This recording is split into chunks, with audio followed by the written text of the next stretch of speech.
In this video tutorial we are going to take a look at how to install Sucuri plugin, step by step. So let's get started. So from your WordPress dashboard, go to Plugins and select Add New. Then search for Sucuri. The first one is what we are looking for, which is 800k plus active installations. Let's install it and then activate it. Now go to Sucuri Security and select Dashboard. Here first we have WordPress Integrity, then we have Audit Logs which says that the plugin is activated. Next we have iframes, so now we have Site Check Timeout Error.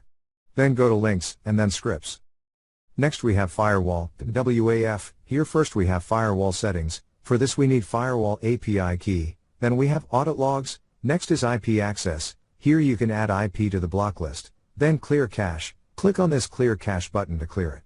Then go to Last Logins, here we have all users, admin, logged in users, which is admin only with last activity, registered and IP address.